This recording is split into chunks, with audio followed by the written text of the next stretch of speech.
دنیا کا ظالم اور وحشی ترین انسان ہلاکو خان اپنے گھوڑے پر شان سے بیٹھا ہوا تھا۔ چاروں طرف تاتاری افواج کی صفیں کھڑی تھیں۔ سب سے آگے ہلاکو خان کا گھوڑا تھا۔ ہلاکو خان کے سامنے قیدی مسلمانوں کی 3 صفیں کھڑی کی گئی تھیں، جن کو آج ہلاکو خان نے اپنے حکم پر قتل ہوتے دیکھنا تھا۔ پھر وہ ظالم بولا، ان کے سر قلم کر دو، اور جلاد نے لوگوں کے سر کاٹنے شروع کر دیے۔ پہلی صف میں ایک کی گردن گئی، دوسرے کی گردن گئی، تیسرے، چوتھے کی۔ پہلی صف میں ایک بے قصور بوڑھا غریب قیدی، جو کہ اپنے گھر کا واحد کفیل بھی کھڑا تھا، وہ موت کے ڈر کی وجہ سے دوسری صف میں چلا گیا۔ پہلی صف کا مکمل صفایا ہو گیا۔ ہلاکو خان کی نظروں نے اس بوڑھے کو دیکھ لیا تھا کہ وہ موت کے خوف سے اپنی پہلی صف چھوڑ کر دوسری صف میں چلا گیا تھا۔ ہلاکو خان گھوڑے پہ بیٹھا ہوا، ہاتھ میں طاقتور گرز لیے اچھال کر اس سے کھیل رہا تھا، اور مسلمانوں کے قتل کا منظر دیکھ کر اس کھیل سے خود کو خوش کر رہا تھا۔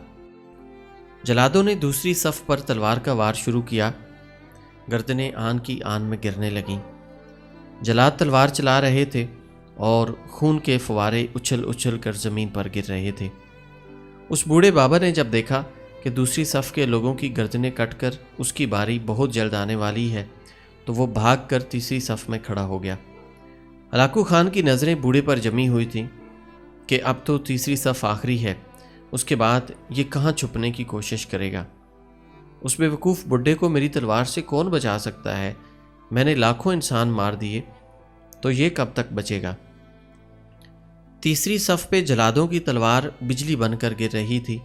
ہلاکو خان کی نظریں مسلسل اس بوڑھے پر تھیں کہ وہ کیسے بے چین ہو کر موت کی وجہ سے بے قرار ہے۔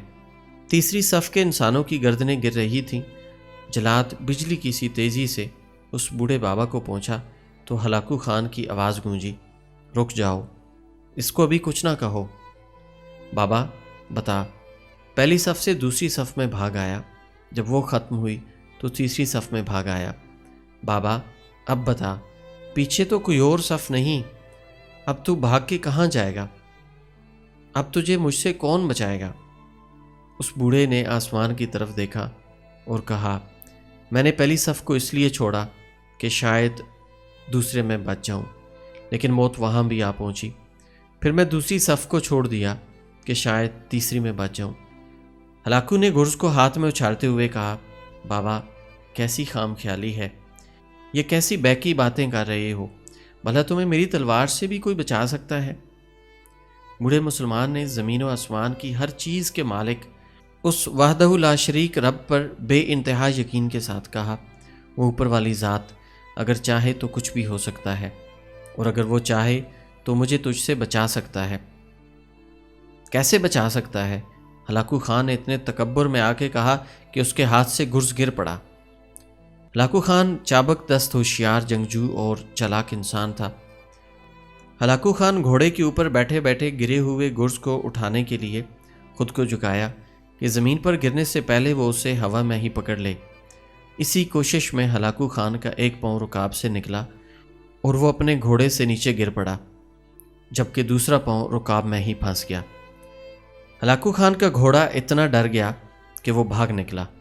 ہلاکو نے خود کو بچانے کی بڑی کوشش کی، لشکر بھی حرکت میں آ گیا، لیکن گھوڑا اتنا طاقتور تھا کہ کسی کے قابو میں نہ آیا۔ وہ ہلاکو کو پتھروں میں گھسیٹ گھسیٹ کر بھاگتا رہا، یہاں تک کہ ہلاکو کا سر پتھروں سے پٹخ پٹخ کر اس قدر لہو لہان ہو گیا کہ اس کی روح چند ہی منٹوں میں اپنے اس تکبر بھرے وجود کو چھوڑ کر جہنم رسید ہو گئی۔ لشکر نے جب بے انتہا کوششوں کے بعد ہلاکو خان کے طاقتور گھوڑے کو قابو کیا تو اس وقت تک اس کا سر برے طریقے سے کچلا جا چکا تھا۔ ہلاکو خان کا لشکر اس بوڑھے بزرگ سے اتنا خوف زدہ ہو گیا کہ لشکر نے اسے جان بوجھ کر نظر انداز کر دیا، اور وہ بابا بڑے آرام اور سکون سے پیدل اپنے گھر کی طرف چل پڑا۔ خواتین و حضرات، مظلوم کی آہ سے ڈرو، کیونکہ جب وہ اللہ تعالیٰ سے رجوع کرتا ہے تو قبولیت بہت دور سے اس کا استقبال کرنے آتی ہے۔